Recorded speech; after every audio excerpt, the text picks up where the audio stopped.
In 12.3, we're going to talk about how we calculate the slope of a graph that's not linear, and how we can use limits to calculate that slope. So if we consider this graph right here, as you travel along the graph, there is slope. As I start here, if I were just looking right at this point, the slope looks like it's positive, maybe fairly steeply positive.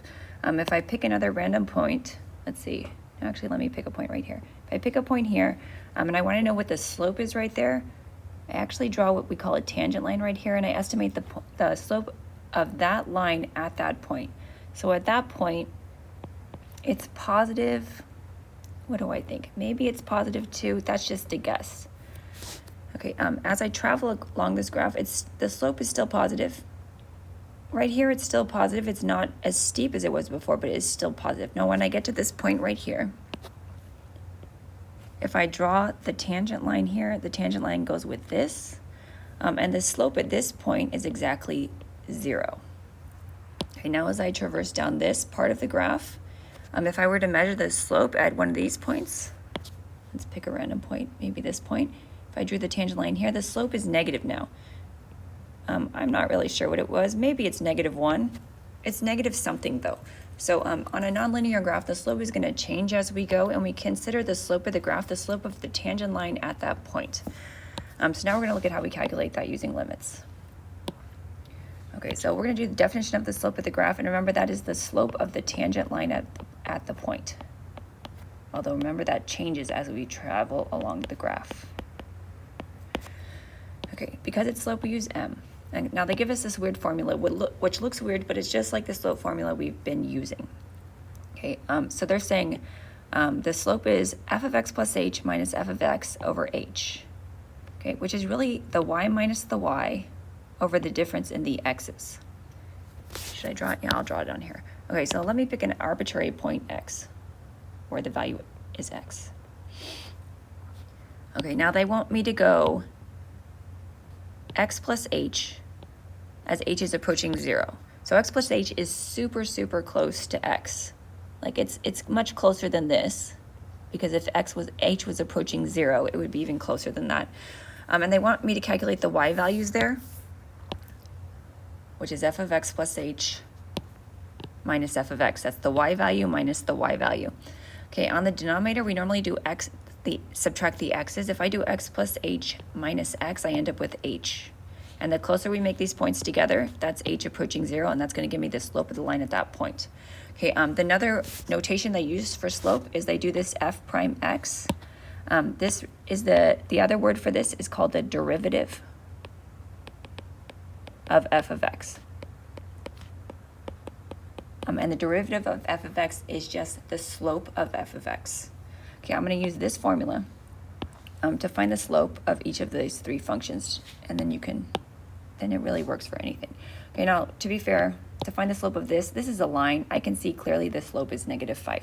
We're going to use the limits process so you see that it does in fact give you the same value. Since it says slope, I'm going to say m equals. Okay, now I'm going to use this big formula. Oops, I forgot to write limit. Okay, I need to write limit as h approaches 0.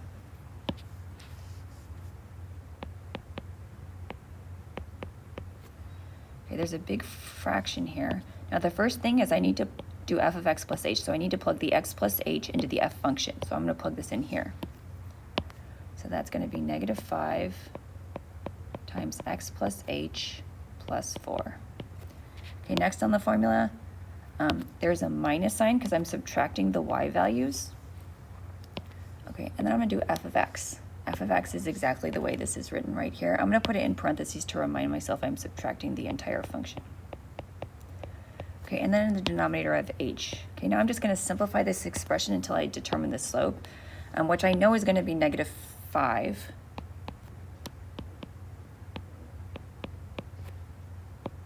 Okay, if I simplify the top, -5x minus 5h plus 4 plus 5x minus 4 over h.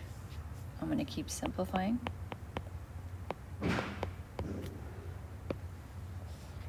Okay, -5x plus 5x cancels. The 4 minus the 4 cancels as well. So I'm left with -5h over h. I can cancel out those h's.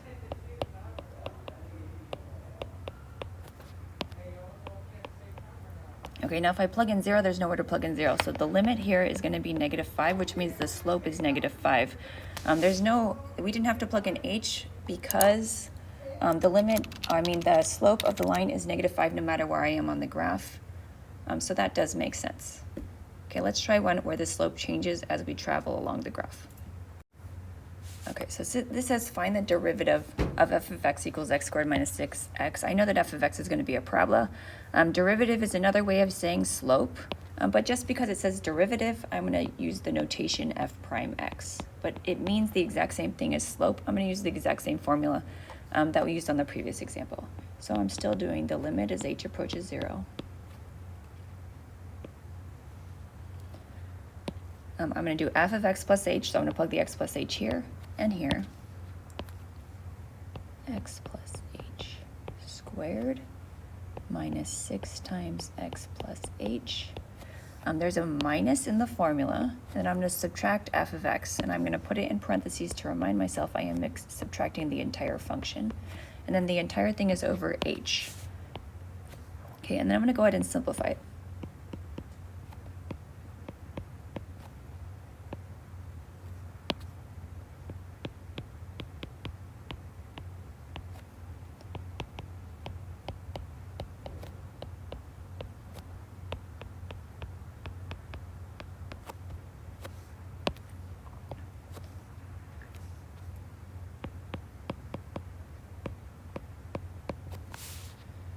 Okay, let's see. The x squared minus x squared cancels. The 2hx does not cancel, so let me write that down. Okay, the h squared does not cancel, so let me write that down. Minus 6x plus 6x does cancel, and then I still have a minus 6h. Okay, and I'm going to divide everything by h. Okay, I'm going to keep going. The h's always cancel. Why? Because I can't have 0 over 0, because that would be indeterminate.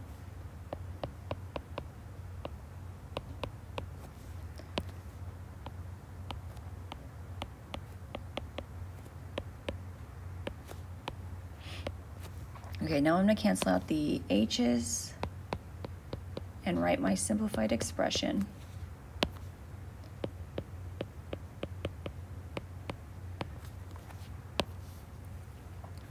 Okay, now if I do direct substitution now, the h goes to 0, but I'm still left with 2x minus 6, which means the derivative of f of x is 2x minus 6. Now it seems like it's weird to have an equation as an answer.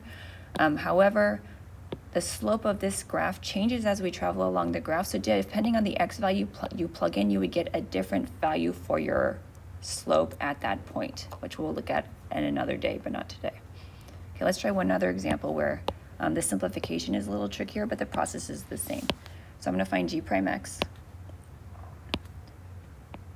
the derivative of g of x, which is the limit as h approaches 0 of g of x plus h, which is just going to have to be like this,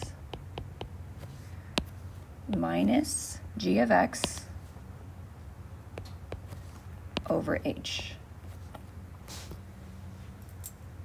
Okay, the reason I can't plug the 0 in right now is because I will get an indeterminate 0 over 0. So I'm going to have to simplify this. Just like we did earlier in this chapter, I'm going to multiply by the conjugate so I can make this work better. So I'm going to multiply by the conjugate of this. And then I'm going to trust that after I do that, this is eventually going to come out nicely.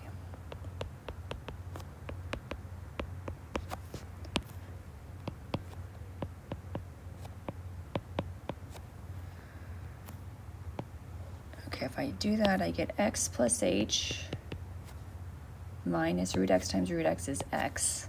And then on the denominator, I'm just going to leave this in factored form.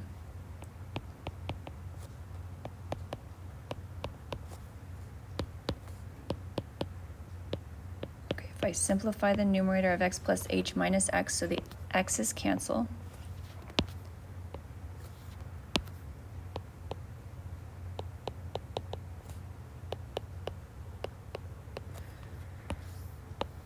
Okay, now I can cancel the h's out, which is good because I don't want this to be indeterminate. I want to actually figure out the answer to this. So the h's cancel. I have 1 over root x plus h plus root x.